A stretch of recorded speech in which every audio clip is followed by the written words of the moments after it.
That's exactly it, actually. So the model that I adopted when initially starting the project was inspired by GDAL, in fact. So yes, it is a backend that I developed with the intention of it being plugged into other software. And as you mentioned, that includes desktop GIS like QGIS, ArcGIS, as well as scripting languages like Python and R and NIM. And it's also embedded in other geospatial applications, like, for example, the Open LiDAR Toolbox has WhiteBox tools embedded in it. Welcome to another episode of the Mapscaping Podcast. My name is Daniel, and this is a podcast for the geospatial community. My guest on the show today is John Lindsay. John is a professor in geomatics, and he's also the creator of WhiteBox Tools. So this is a toolset of over 500 geospatial analysis tools that John has created. Many of these tools have novel functionality that you won't find in other software, and they are free to use. But before we get there, I want to say a quick thank you to our sponsor. This podcast is sponsored in part by Lightbox. So you can find Lightbox at lightboxre.com. And what do they do? Well, Lightbox is a data platform, and it's an authoritative source of North American real estate and location intelligence data. So you're probably wondering, what kind of data are they an authoritative source of? So they have parcels, building footprints, administrative boundaries, census data, schools, demographics for neighborhoods, points of interest, school ratings, traffic volume for neighborhoods. As far as the property side of things goes, they have ownership information, loan and sales transactions, contacts and mailing addresses, historical aerial photography. So you can use the Lightbox platform to do your analysis in the platform itself, or there's a set of APIs that you can use to get a hold of the data that way and perhaps build your own analysis around it, or you can bulk download these data sets as files. If you're looking for a real estate information and technology platform, check out Lightbox. I'll put a link in the show notes to make it a little bit easier for you to find. Thanks, Lightbox. Really appreciate your support. Hi, John. Welcome to the podcast. You are a professor of geomatics, and you're also the creator of something called WhiteBox Tools. And WhiteBox Tools is going to be the subject of this podcast episode. Before we get there, how did you end up as a professor of geomatics, and how did you get involved in geospatial? Oh, well, that's a good question. I've been involved in geospatial, I guess, since my PhD. I studied obviously in geography for my undergrad and my master's, but it was my PhD where I really started to get involved with GIS and geospatial. And after that, I started working at the University of Manchester in the UK, and then eventually landed here at Guelph. I mean, geomatics is, I guess, more of a Canadian term, perhaps. It's essentially what the rest of the world might refer to as GI science or geoinformatics, perhaps. You said earlier that you really got involved with it during your PhD. Is that because it was just starting to sort of take off then? It was that we had the tools, we had the programming languages, we could start to do more with GIS, with geospatial science then? Oh, it's true, actually. So those were pretty early days. I mean, my PhD, not so much, but my undergrad. I remember taking GIS classes in my undergrad and it being quite a new thing. These were certainly early days. There weren't the well-established GIS programs that there are now to the same extent. Of course, there was ArcGIS, there was GrassGIS, but a lot of this stuff was quite new. By the time I started my PhD, things were starting to organize themselves in the geospatial field. This was, 2001 to 2004, 2005-ish. And, these were certainly exciting times to be in the geospatial industry. You certainly felt like you could contribute as an individual and make a big difference, for sure. And that's exactly what you did. You started contributing through something called WhiteBox Tools, and this is the part of the conversation that I'm particularly excited about. So let's start right at the basics. What is WhiteBox Tools? So WhiteBox Tools is we like to describe it as a geospatial analysis platform. And I know the word platform has a lot of different meanings, but essentially when we say platform, we mean it is a package for geospatial analysis that you can embed into other software to help you build other types of applications. So as soon as someone says platform, you're right, it has a lot of different connotations. Well, what is a platform? Is it a web-based thing? Is it a desktop thing? What is a platform? I think it depends on who you are and what you've used in the past. But one thing about a platform is it doesn't sound like it just happened overnight. Could you give us a bit of an understanding of the history of Whitebox tools before we jump into what it is today? Sure thing. So I guess the roots of WhiteBox tools dates back, as I said, to my PhD when I first started to get involved in geospatial. And at that point, I started to code. It was my first experience coding, and in fact, my very first thing that I ever programmed was the Freeman 1991 flow model, like flow routing technique. It's a multi-directional flow routing technique that at the time was fairly innovative. And I was studying for my comprehensive exam, and so I was reading this paper and I thought, wow, this thing is laid out so clearly. I feel like I could almost implement it, never having coded anything before in my life.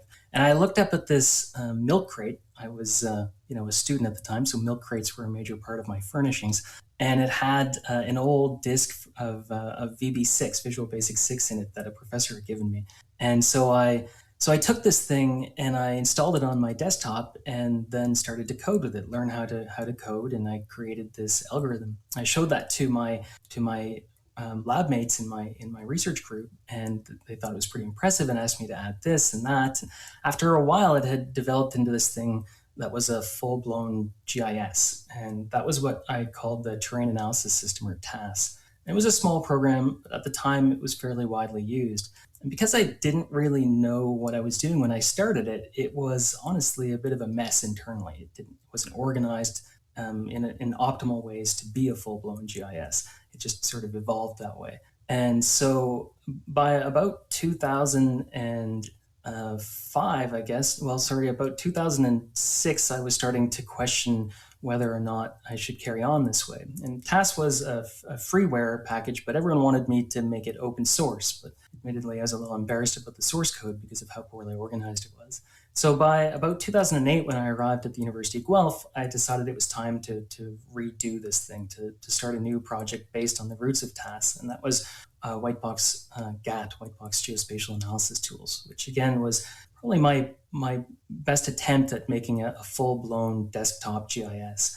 And I developed it from the outset to be that. And I worked on that for a number of years up until about 2017, when I started to get frustrated, in part because I developed it using the Java programming language, and the front end was developed using the Swing library that was baked into Java. At that point, Java had abandoned Swing in favor of other things, and so I knew I was going to have to rewrite it. And combined at that time, I realized that a lot of people were asking me, or giving me feedback about WhiteBox GAT, that they really liked the tool set that came with it, and they wanted to be able to use those tools, say, outside of the front end, which, because of the way that it was designed, that was not really possible. And so around, well, the end of 2017, I guess December of 2017, I decided, all right, it's time for me to start afresh, and this time focus mainly on fleshing out the tool set that WhiteBox GAT had as a separate standalone thing,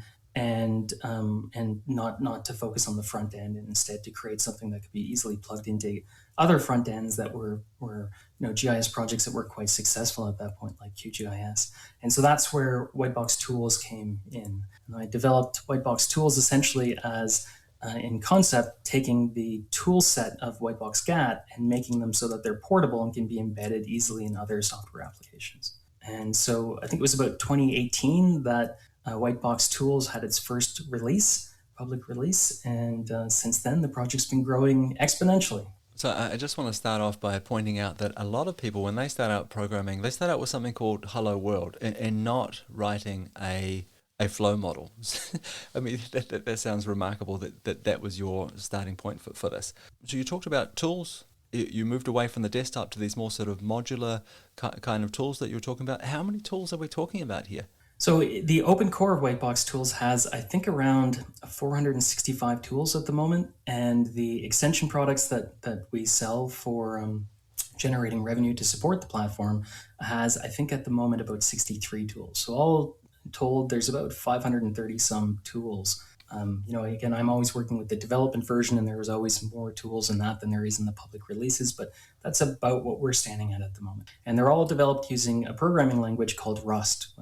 When I decided to redevelop this tool set, I decided that I wanted to use a sort of low-level systems programming language in order to ensure that they're as fast as possible and consume as little memory as possible. And so that brought me to the Rust programming language. So you might have already mentioned this, but I just want to clarify again if you have talked about it before. Is this open source? Can I get in and see the source code and pull it apart and work on it myself? Yeah, so WhiteBox GAT was open source, and so too is WhiteBox Tools. And again, there's two parts to WhiteBox Tools. So there's the foundation that we call the WhiteBox Tools Open Core, and it is fully open source. You can go on GitHub and take a look at the code. And in fact, the term whitebox, the notion of it is to take the idea or concept of open source software and to make it even more so. So I talk about this distinguishing characteristic between open access software and open source software, and open rather whitebox tools is really more of the former. So the notion of open access is to remove barriers for the people who are using the software to be able to examine, to inspect, to understand the source code itself. So not all of the front ends have this for whitebox tools, but for all of the open core tools, in some of the front ends, there's a little view code button that you can press, and it'll bring you to, in the whatever it is now, 5,750,000 lines of code, of Rust code. It'll bring you to the specific section that correspond to the tool that you're interested in. So we talked about this being a platform. We talked about being modular, but before, and during a previous conversation, you described it as a backend that is intended to be plugged into many front ends. When I go to the Whitebox website, I see that there's an integration with Python, with R, with QGIS, with ArcGIS. What am I missing here in terms of integrations here? And are we talking about something like in the same way that GDAL is a back end to a lot of different front ends? That's exactly it, actually. So the model that I adopted when initially starting the project was inspired by GDAL, in fact. So yes, it is a back end that I developed with the intention of it being plugged into other software. And as you mentioned, that includes desktop GIS like QGIS, ArcGIS, as well as scripting languages like Python and R and NIM. And it's also embedded in other geospatial applications, like, for example, the Open LiDAR Toolbox has whitebox tools embedded in it. I think GMap has it. And of course, LeafMap, its analytical engine is in fact whitebox tools. So there's a number of applications out there that use whitebox tools to provide the analytical power that they offer. And I'm assuming here that these whitebox tools, they have standard inputs and standard outputs, meaning that I could chain it together with something that I'm already using, that I don't have to use exclusively whitebox tools and then go over and run the rest of a process in GDAL, for example. Yeah, and that speaks again to the inspiration for the project in the first place. So a lot of people were providing me feedback with WhiteBox GAT that they really loved using some specific tool, like maybe the depression breaching algorithm that isn't available in other types of GIS. But they wanted to be able to integrate that into their larger workflow that involved other geospatial packages. And of course, they couldn't do that with WhiteBox GAT. So with WhiteBox tools, I've designed it in a way where you can easily integrate it into, say, a Python script that also calls GDAL, that also calls ArcPy, perhaps, and other types of geospatial libraries. So with some of these open source tools, there's a whole bunch of dependencies, and it can be non-trivial to figure out how I'm going to make this thing work, even though a lot of the times the documentation is amazing. For people like me, I can feel a bit lost in it sometimes. I need a certain version of Python, maybe I need a certain version of GDAL, maybe I need some other things around there. Is this also the case with whitebox tools? No. So I mean, you're speaking to something that is very dear to my heart, I would say. I've had similar experiences where in using certain geospatial software, and I won't name names here, it's extremely daunting when you go to install it and you realize that you have about 40 prerequisites that need to be installed in a specific order before you can actually use that software. And that is something that has always strongly bothered me about the geospatial industry in particular. And so in developing whitebox tools, the idea was always to make it so that there are zero dependencies. And that has come at a cost in terms of being a guiding design principle. There are certain compromises that need to be made as a result of that. But essentially, in truth, whitebox tools is just a standalone executable that you can download for your platform on our webpage. And it runs as soon as you download it. Like you can start to use it without having to install anything else. That's because there are no dependencies. And the reason for that is because I've actually coded everything in the stack. Whitebox Tools, for example, doesn't use GDAL for input output. Instead, I've coded all of the components of it that read and write different formats of geospatial data. All of the stuff between the sort of low level and the high level tools that you're using exist in the same stack, and that's why there are no dependencies. I mean, that is kind of amazing in itself. So a lot of, I think a lot of the development that I've definitely seen, they've taken things that are already working. So they haven't reinvented the wheel. And of course, that can be understood with some negative connotations when you think about the work that you've done. But I think you've done a great job of sort of explaining why you've done it like that. So, but these other projects, they haven't done that. They've just, GDAL's working really great. I'll have that. I'll take this other thing, it's already working, and I'll build it on top of that thing there. Is there any, I can see the pros and cons of each model, but I think, what does that mean in terms of robustness, I guess is my question. And this could be understood in different ways. Robustness in terms of maintenance, so I'm assuming that the GDAL people are doing an amazing job of doing that. I don't need to worry about it. And if GDAL updates, then I get the benefit of that as well. But I guess this is not the case with what you're building with WhiteBox tools. Well, so again, that's a truly excellent question, but I think Whitebox's design philosophy is perhaps different than many other things, in this being one of the major differences. In terms of robustness specifically, though, I would argue that while it's true, there's a lot to be gained, and certainly I wouldn't suggest that everyone adopt the model that I have here. It's very specific to this project and to my personality as a developer, I suppose. But there's also problems with robustness that comes from adopting an approach where you have essentially cobbled together several existing libraries. And I think we've all experienced that, where you update one library and all of a sudden other pieces up the stack fall apart. And that doesn't happen with Whitebox tools, because it's sort of like Apple with the Mac. They've designed hardware that is intended to run certain software, and as a result, the fact that everything down that stack is designed to communicate with one another, the whole thing works somewhat seamlessly. And I'd say it's the same for Whitebox tools. If I relied on a library for doing certain sort of lower level parts of the stack and then update that library, there can be knock-on effects that I don't fully understand as the developer, because I don't necessarily have the understanding of how that lower level library works and how it communicates with the other pieces. And that doesn't happen with Whitebox tools, because essentially I have a full vision of everything from the top end to the bottom end. And as you said, there are definitely compromises. This is not something I would recommend everyone doing by any means. And obviously it's a bit crazy, frankly, to try to do something at this scale. But there are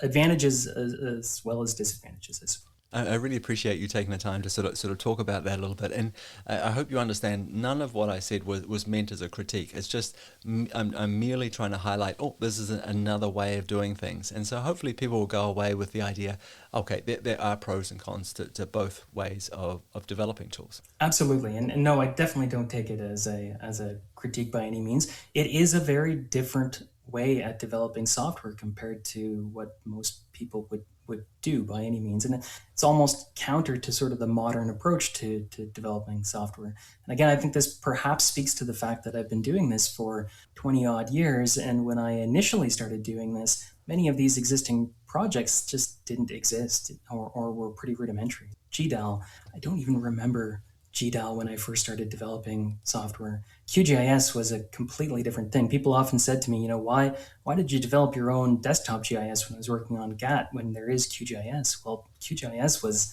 not what it is today when I started developing. So I think in part that's where it comes from. So I think we've probably beaten around the bush enough. We've talked about where this tool set came from. We've talked about some of the development fundamentals around it, how it was designed, and the thinking behind that design. Let's talk a little bit about what we get, like what's in the box when we downloaded this thing.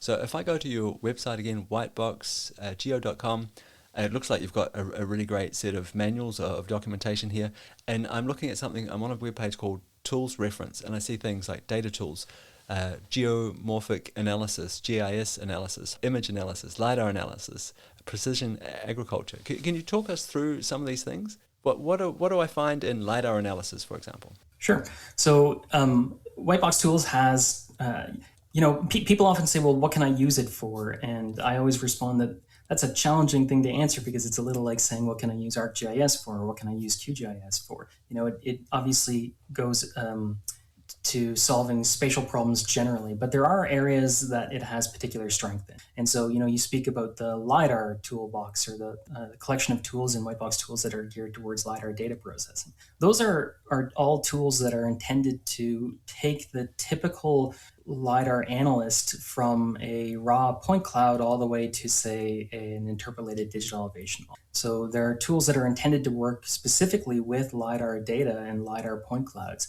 So, for example, there are a number of interpolation routines, things like, tinning or triangulation and IDW, inverse distance weighted interpolation, splining, that type of thing. But unlike generic, say, IDW interpolation tools that you might find in other GIS software, these are specifically geared to LiDAR data. So, for example, you can interpolate only first returns or last returns. You can interpolate only points that have a certain class. You can use or exclude in your interpolation points that have been marked as being noisy points, either high or low lying points.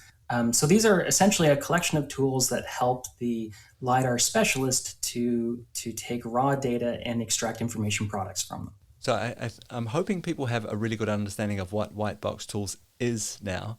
But I think if they don't, if they've still got a few questions in their mind, perhaps you could give us some examples of use cases and examples of where people are using them, how they're using them, and hopefully this will sort of get people's imaginations going, help them understand, well, how can I use this? Yeah, so I get a lot of feedback from users currently in terms of the wonderful ways in which they're applying it. Many of which, again, are ways that I've sort of intended them to be used, and some of which are definitely ways that I hadn't anticipated. But some of the feedback that we get certainly would be things like wetland mapping projects. It's fairly widely applied in because of some of the tools that are well designed for that. Geological resource inventorying is something that we've seen it applied in. For example, creating information products for the entirety of the Australian continent using supercomputer, modeling the distribution of solar radiation in an urban setting in order to identify potential houses in which you could install photovoltaic solar panels.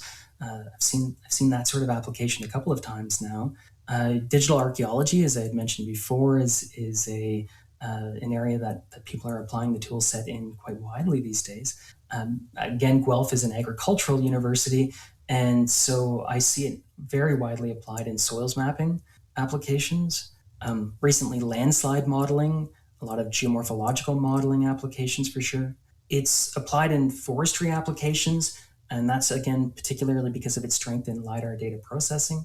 It's always, because of my own research area, been applied very strongly for sort of digital elevation model or DEM pre-processing, particularly in applications of spatial hydrology. And that, again, sort of speaks to my area of expertise in research. And really, it's applied more than that in all kinds of applications, perhaps that I don't even know about because perhaps people haven't reached out to me. So I would definitely encourage people out there, perhaps listening to this podcast, who have been applying it in ways that perhaps I haven't talked about today, that they think I might be interested in, reaching out and letting us know. We really love to have our these tools. So I think I mentioned this before, but something like, so you've got a group of tools that come under the heading of precision agriculture. How do you decide what tools to build? Are you looking around and seeing, well, what's available out there already, and then looking for a gap in the market, as it were, or how do you know which tools to make? Is it people asking for certain things, or is it through your own work? It's a combination of things, really. So I would say, one, it's based on my research. So areas of strength like, say, LiDAR or geomorphometric analysis or spatial hydrology or stream network analysis, a lot of that comes out of my research needs. So in my own research as a professor, I focus on certain areas of geomatics. And so obviously I'm going to develop tools that I need. It's kind of strange, but when you develop your own GIS, there's a certain feeling of discomfort when you have to go out to other GIS to use their abilities. So whenever that happens effectively, then I'll write a tool so that I don't have to do that.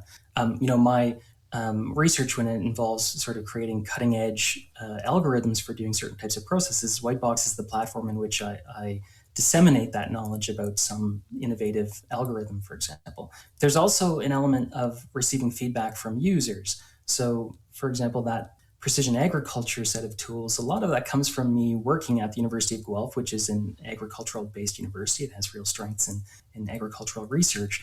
And a lot of the people that I work with are frustrated when they deal with the geospatial data that they work with most intimately, which is crop yield data. And it's very noisy. You know, we have these wonderful combines that can be used to extract spatial information about the amount of crop that is removed from various parts of the field, but it comes off very, very noisy.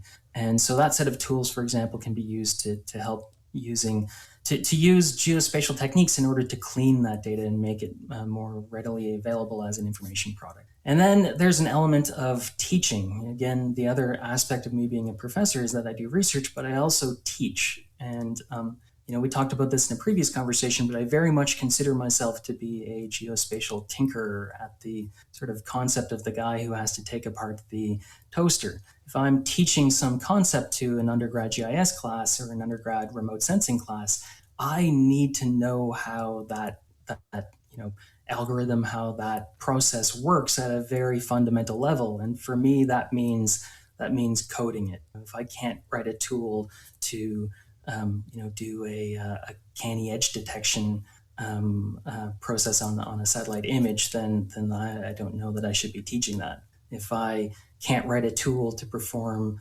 a network analysis operation, then I'm not sure that I should be teaching that to an undergrad class.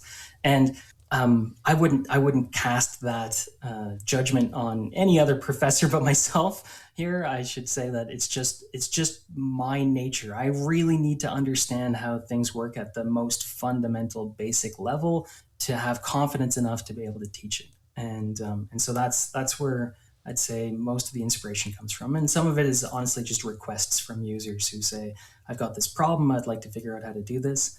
And sometimes they're direct. Oftentimes they're direct. Well, they'll email me and say, "Oh, I'd like to be able to do this with your tool set, and it's not yet available. Do you have any idea if you would be able to do that?" Sometimes it's indirect, where I won't lie, I spend some time scouring GIS Stack Exchange when I'm trying to procrastinate, and oftentimes really interesting problems come up there, and I think, oh, I could have a solution for How many times would you have to hear a user say, look, I really need to be able to do this before you would sort of consider building that tool?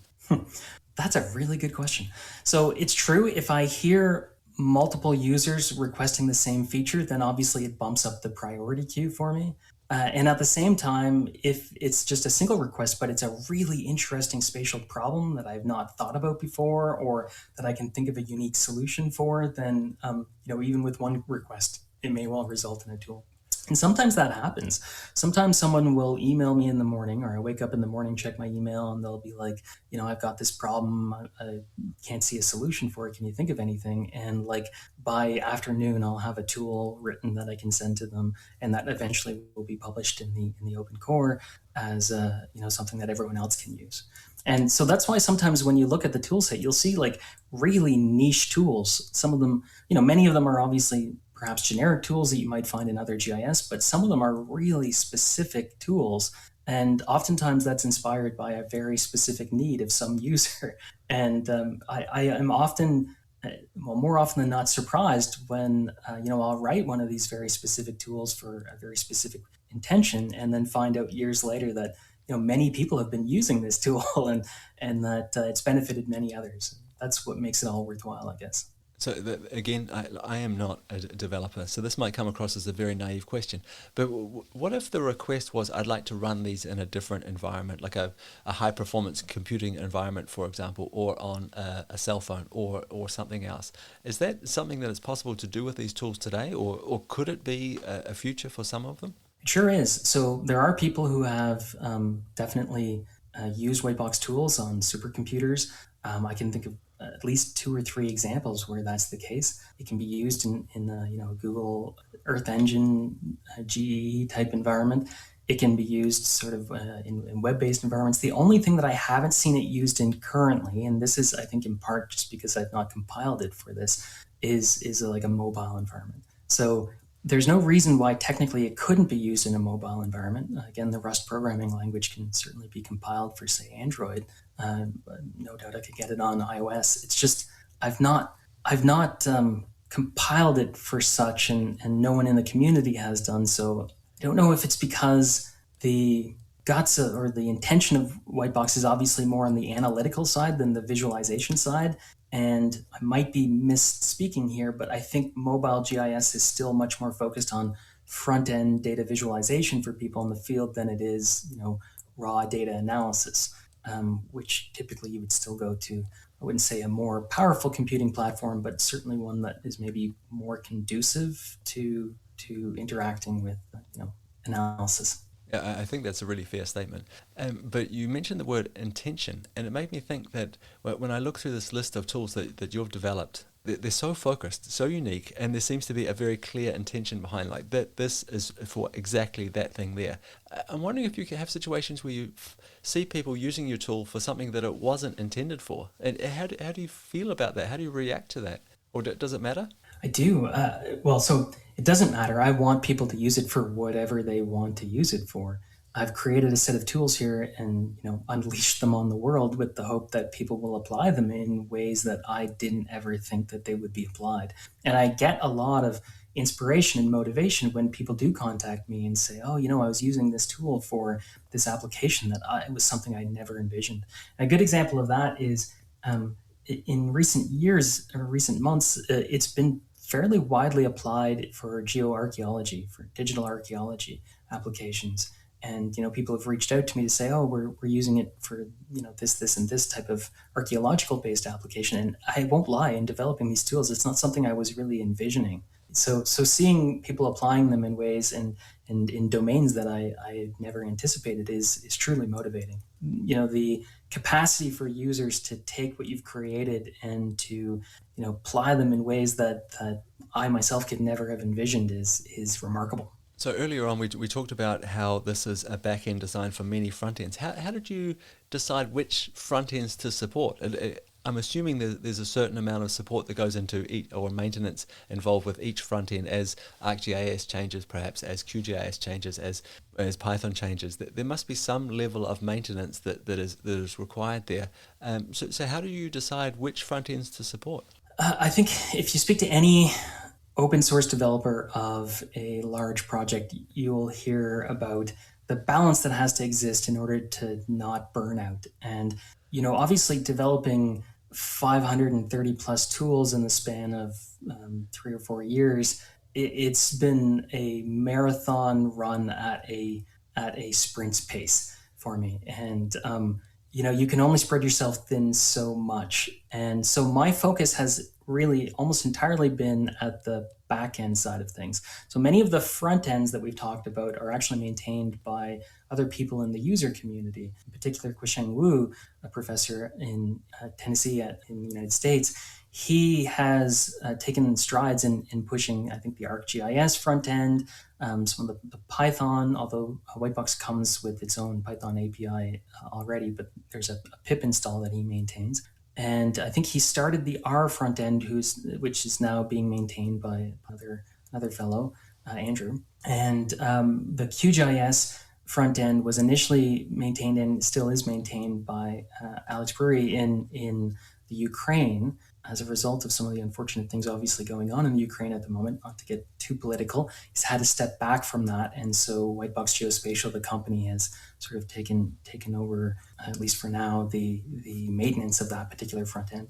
But otherwise, I try not to guide where people create the front ends that users can interact with the project, and focus instead much more on the back end.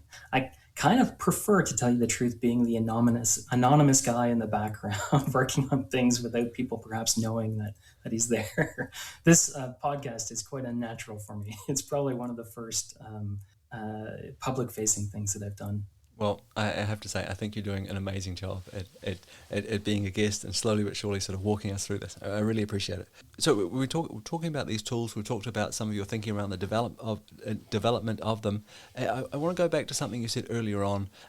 You talked about the development being driven by your own work, by the research that you're doing and your need and desire to teach these skills to the students that you're working with. And I remember from a previous conversation, you were talking about this idea of turning science into practice. So taking the science that you're doing and making something tangible out of it, a tool that could be applied in the real world. And I wonder if you see that this sort of move towards reproducible research as a move towards turning science into practice and help sort of getting the science out the door, getting it in the hands of people that might do amazing things with it. Yeah, so again, you're speaking to something that is very near and dear to my heart. As a scientist, I frequently see, and again, I don't want to criticize any individuals, but I frequently see geospatial scientists, academics who, are working at the cutting edge of the field, developing innovative solutions to geospatial problems that practitioners experience on a day-to-day basis. And oftentimes, the result of that research is the publication of a journal article, which other academics can access, but frequently practitioners don't necessarily have access to. And even if they did, they don't necessarily have access to the software artifacts that implement the ideas contained in those published papers. Oftentimes academics will publish a little GitHub repo containing that implementation, but it's very specific to the application that the journal article was based on, and isn't as easily transcribed into practice. So for me, Whitebox Tools isn't just a side project. For me, it's very intimately tied to my research as the means by which I can communicate not to other academics the solutions to innovative solutions to problems that I'm working with at the sort of cutting edge of my particular field of research, but also to then communicate those ideas in the form of a usable implementation to practitioners.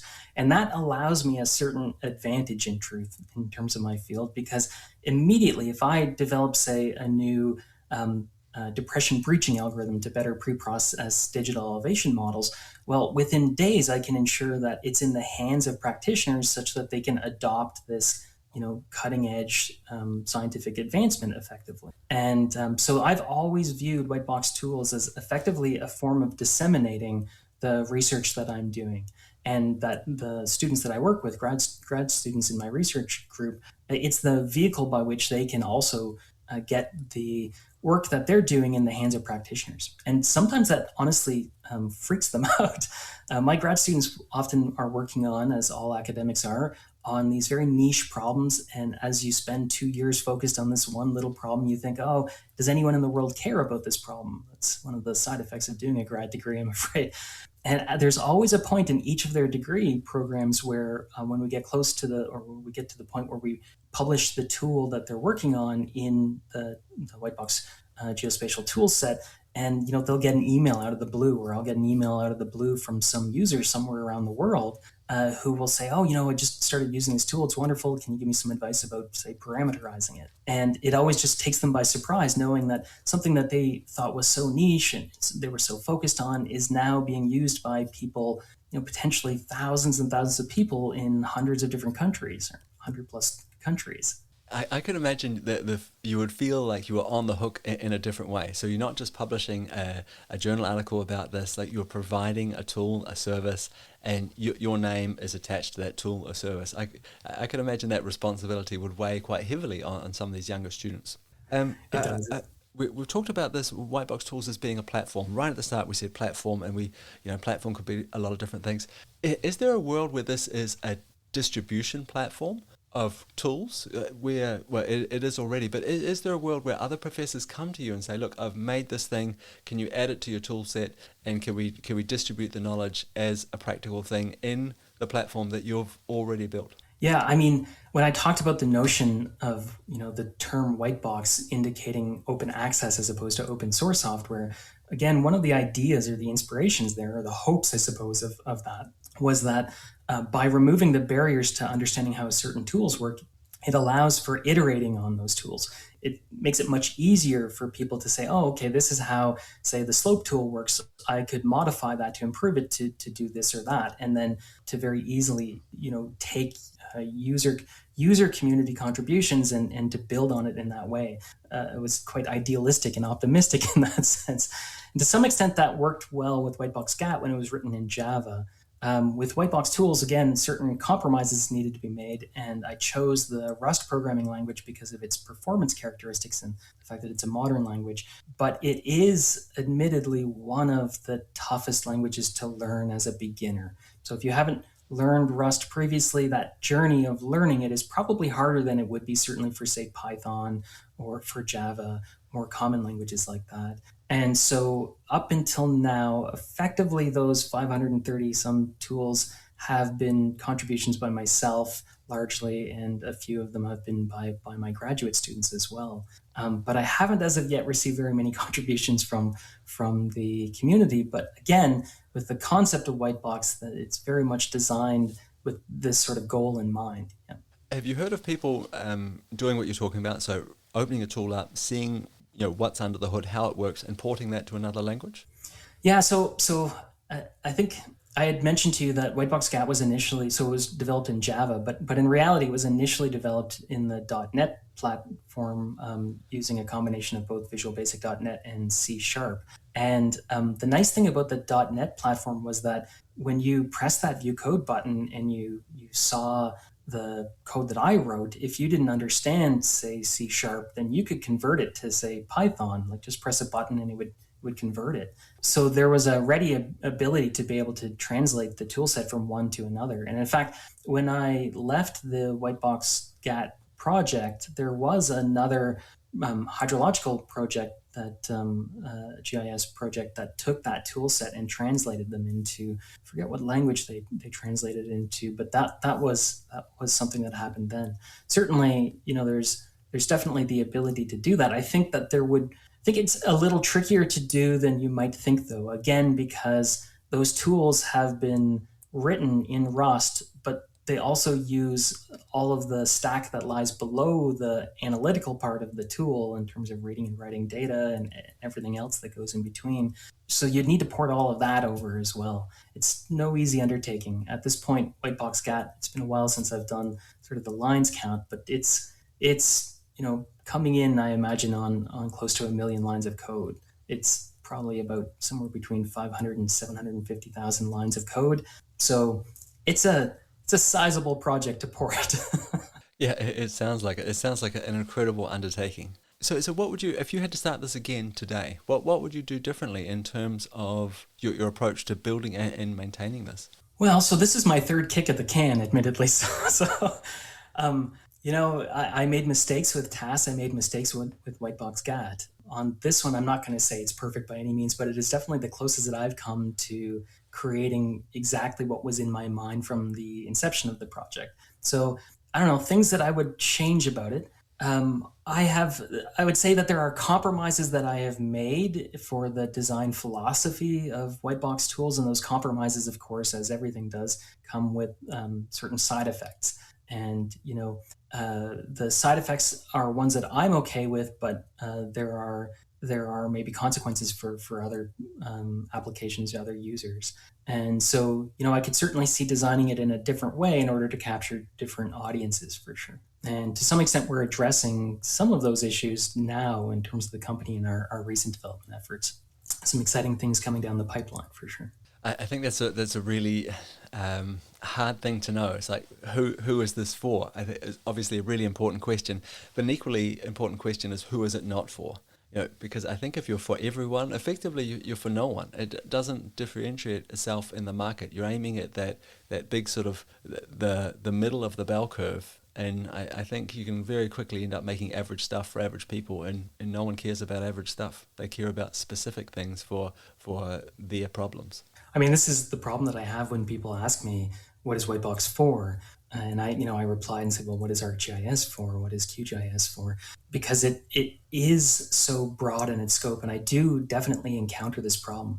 Again, as a researcher, I'll frequently see people say write a paper describing some software for a very niche problem that they've been working on, and it's very easily publishable. You can very easily say, here's the tagline, this is innovation in this particular field.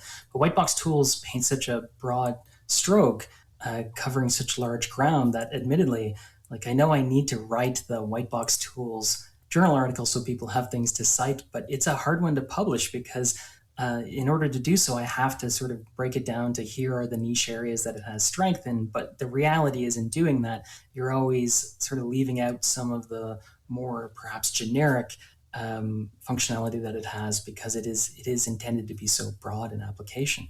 And from the user community perspective, that means that it's hard to describe the value proposition in sort of a pithy single line thing. It can be used for everything.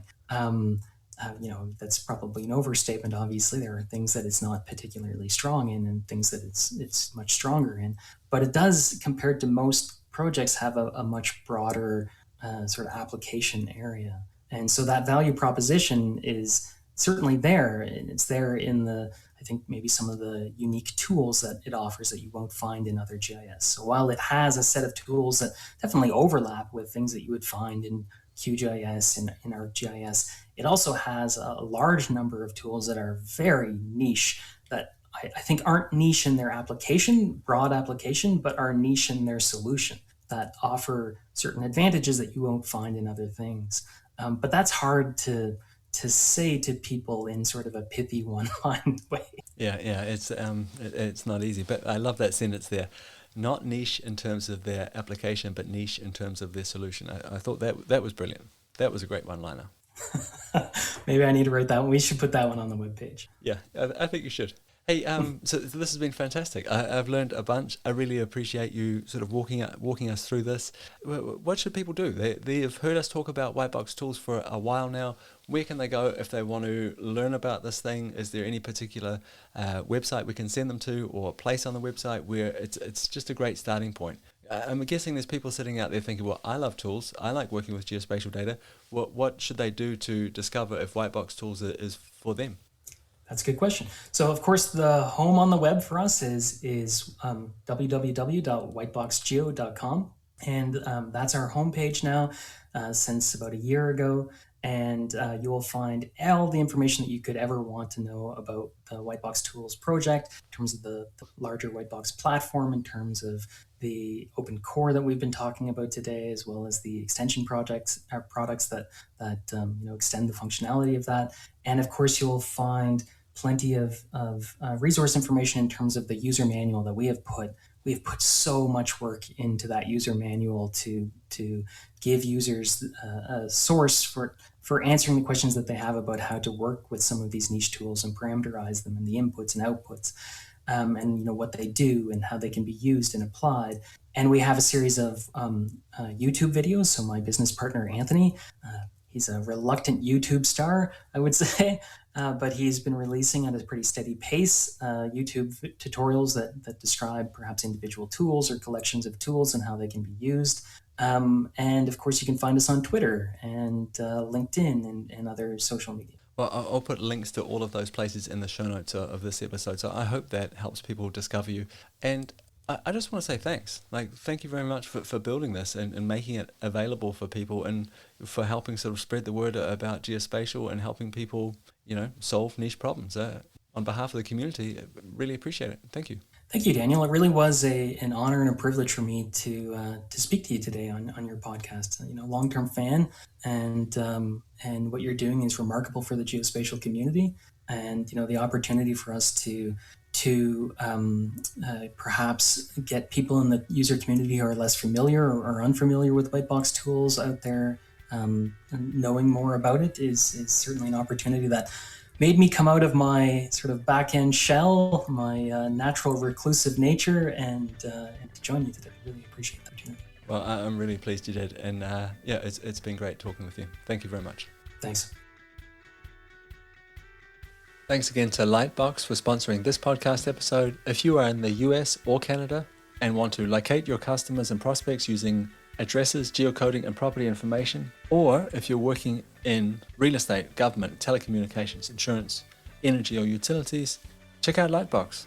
That's lightboxre.com, and there'll be a link in the show notes of this episode to make it easier for you to find. Thanks, Lightbox. Really appreciate your support. So I really hope you enjoyed that episode with John Lindsay talking about WhiteBox tools. Now, I realize when you publish an episode about WhiteBox tools and you have a sponsor, that is called Lightbox. It could be a little bit confusing, but just to clarify, Lightbox is the sponsor of this podcast episode, and the tools that John Lindsay was talking about can be found at whiteboxgeo.com. I'll put links to the sponsor and to the Whitebox tools website in the show notes of this episode to make it really easy for you to find. So that's it for another episode of the Mapscaping podcast. Thank you so much for tuning in again this week. I really appreciate it. As always, you're more than welcome to reach out to me. Perhaps the best way of getting a hold of me is to visit mapscaping.com. You'll find a bunch of other podcasts there, some pretty amazing blog posts, and some contact information. And I would love to hear from you. Okay, that's it from me. I'll talk again next week. Bye.